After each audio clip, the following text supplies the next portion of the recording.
I welcome, if you haven't already, please like, subscribe, and turn on the notifications. And today we are interviewing the cognitive impaired teacher at WBMS named Miss Alyssa Losey. How are you doing today? I'm good, Max. Hi. Hello. What is your schedule like when at work? So my schedule, so I teach 5 classes. I have every subject. I teach 3 grade levels, so sixth, seventh, and eighth grade. I usually have them for advisory in the morning. I have them math, reading, writing, social studies, science, and life skills. Is kind of how it goes. Can you explain what life skills is for the people who don't know? So life skills, we basically just try to get students with cognitive impairments as ready for life as we possibly can. So we do a lot of cooking, we do cleaning. Once a week, we do a new recipe. We go out into the community. For example, we learn how to leave a tip when at a restaurant, and then we go to a restaurant and we practice using or giving a tip at a restaurant. We work on motivation, how to apply for a job, and all sorts of things. So whatever they need to do to get them as ready to be live an independent life as possible. When did you start working at WBMS? So I'm going into my sixth year in West Bloomfield. This is my sixth year and third school I'm at. What was it like to apply to be the cognitive impaired teacher? So 6 years ago, it wasn't quite the same. Um, there was a lot more teachers, so I probably went on like 8 or 9 interviews before I ended up getting this job. I got 2 callbacks in the same day, and I ended up choosing West Bloomfield as my current role. What was the interview process like? Oh, what was it like? I applied online through the consortium, and then I sat down with an interview with the principal at the time, the director at the time, and another teacher. And we did the interview us three, and then I heard back like 3 days later on getting the job. What inspired you to be the cognitive impaired teacher? So I've always known I wanted to be a teacher ever since I was in kindergarten. And then in college, I was looking for a job, didn't know what to do, and I came across a job being a direct caregiver for adults with special needs. And that's kind of where I fell in love with working with individuals with special needs. So I changed my major to be a special education major, and I've loved it ever since. What made you decide to do middle school rather than working at the transition center or somewhere else? So originally, my original degree was in elementary education. And so I kind of always envisioned being an elementary school teacher.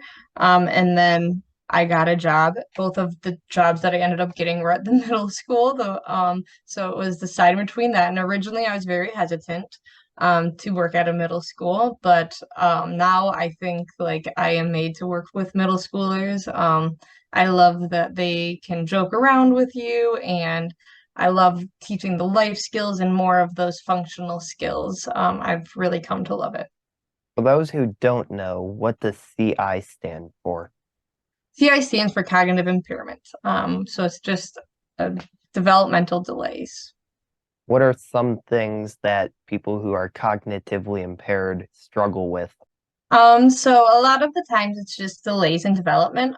So it can be a huge range of things. It could be socially, or we teach a lot of social skills, how to manage friendships, the big things. It could be going to the bathroom.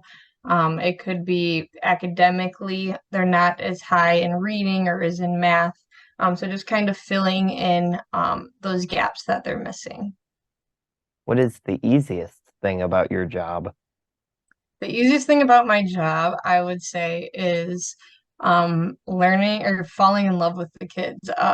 When we're not having to get them to do work and we can just kind of hang out. Those are some of my favorite days when we hang out in the courtyard or when we play games.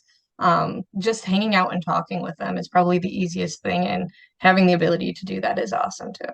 What is the hardest thing about your job? The hardest thing about my job would be behavioral issues and handling students who have extreme behaviors, and kind of working with parents as well as staff, on how to deal and manage different behaviors to keep everybody involved safe. What is your favorite thing about your job? My favorite thing about my job is the kids, but I mean, if it weren't for them and them making me laugh every day and wanting to come to work, I wouldn't do it. And it's definitely the kids. What is your least favorite thing about, or your, Paperwork.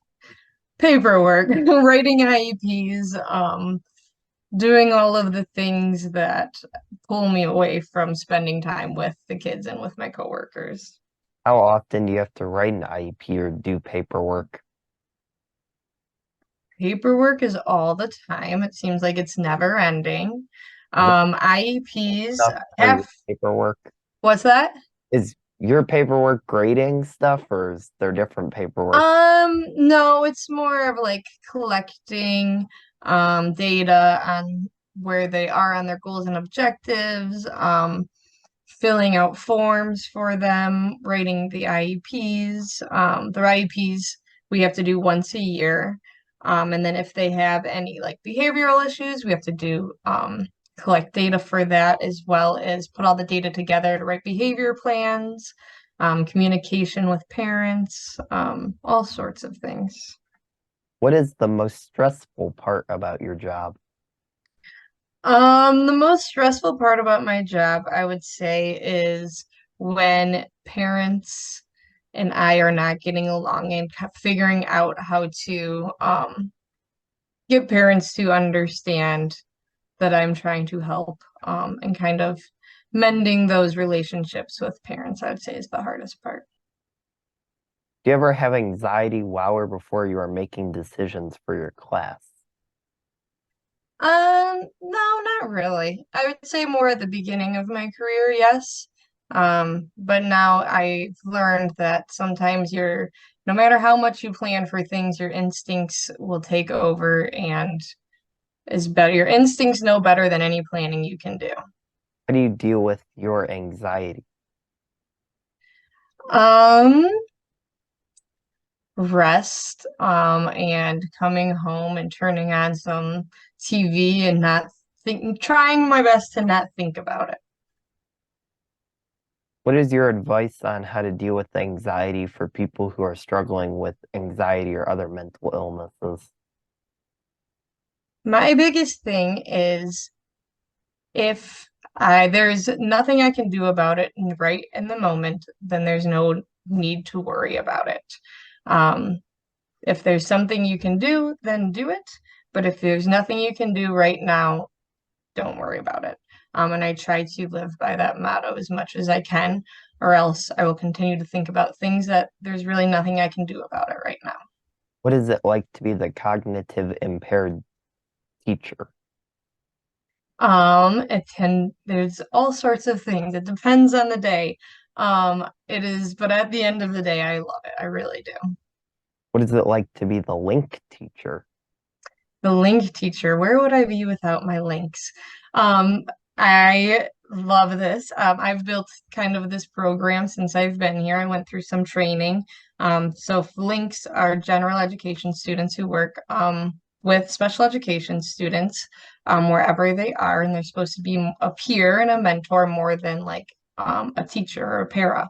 And yeah, I love the relationships I get to build with peer students. I love general education students knowing me and approaching me in the hallway because it makes inclusion for my students a lot easier. So I am a diehard Link fan and I will fight to have the Link program for everywhere. What are your responsibilities as the link teacher or one of the link teachers? So my main responsibilities is to post the assignments online. And then I also grade link assignments as well. I organize link meetings. So once a month, we meet with all of the link students to kind of talk about what's working, what's not working. So I organize all those meetings. I schedule what links are working with what students. I reach out to parents. I do parent-teacher conferences with my link students. Um, and yeah, that's about it. What inspired you to bring the Link program into WBMS?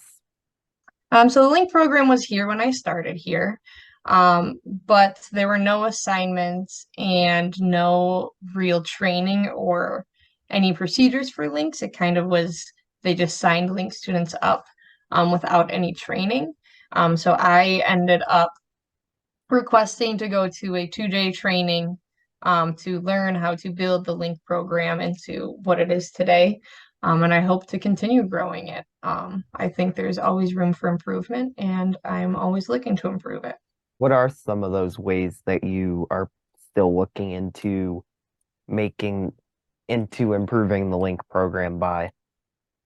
So I would like to do a lot more like working. My long-term goal is to have us do like some sort of way where we can either like sell popcorn or sell something so we can start making money so we can have more parties or more outings with including the links to kind of build those relationships even more.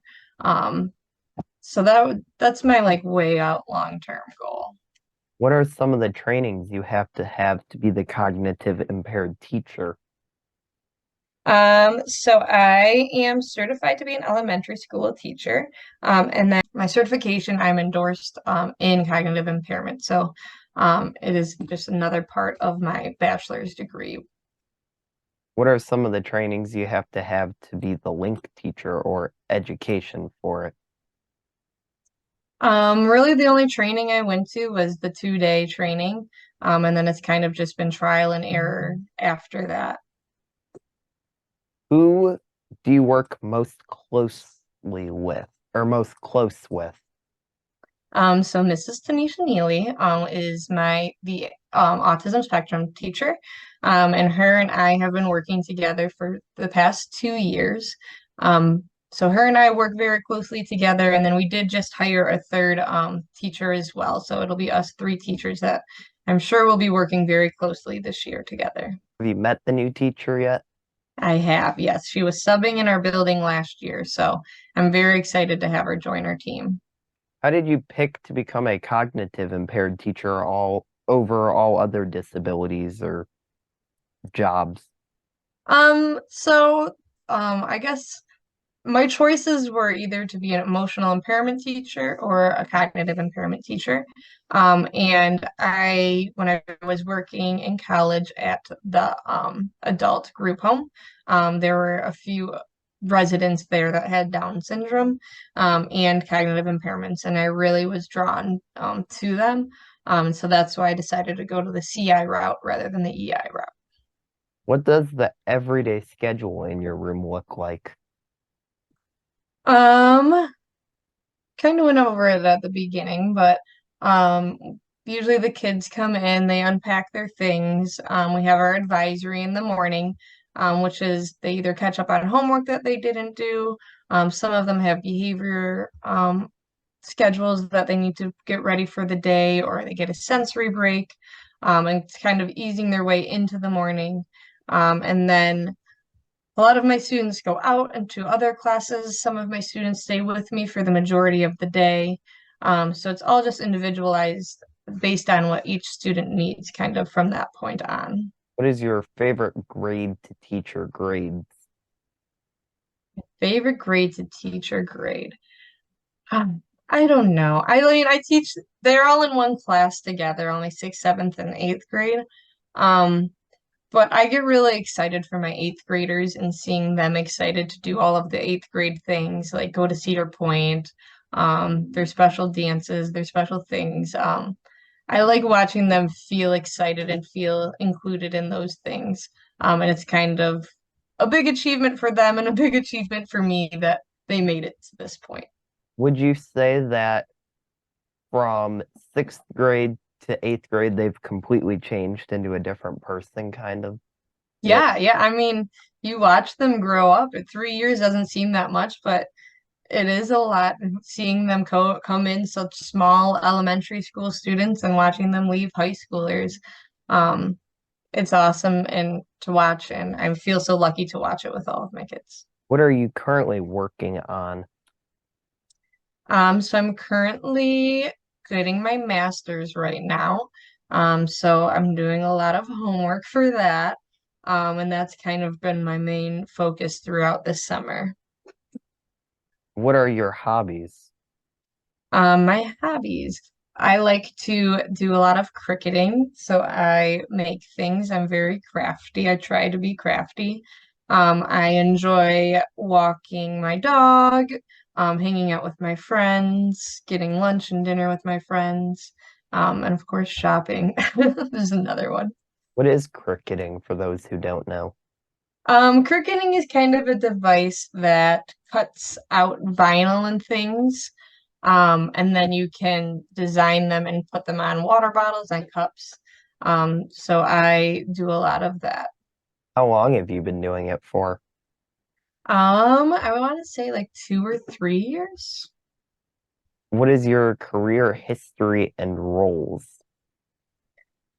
So in high school, I worked at an ice cream place in my hometown. And then in college, yeah, I worked at the group home for adults with special needs. And then I used to many summers I've nannied. I've done a lot of nannying over the years. What is your education? My education, so I graduated from Central Michigan University with a degree in elementary education and then an endorsement in cognitive impairment. And then right now I am going to Arizona State University to get my master's in applied behavioral analysis. Which class would you say was the easiest for you? In my undergrad, I would say taking physical education for elementary school teachers was probably the easiest class I had to do. And what's your favorite part of the school or school culture and diversity? So I guess my favorite part of the school, the building itself, would be our sensory room. We put in a lot of work in that, so that would be. But my favorite part of the actual school culture, is definitely the diversity and how diverse it is. I did not grow up in such a diverse community. So I really wanted to find a more diverse community to work in. Thank you for joining and for teaching me. I've learned so much about the different disabilities through doing Link, and thanks for joining. I had a lot of fun. Thank you for having me. I was so You're glad to welcome. have you at Link. You were so amazing at it, and I'm happy to be here. Thank you.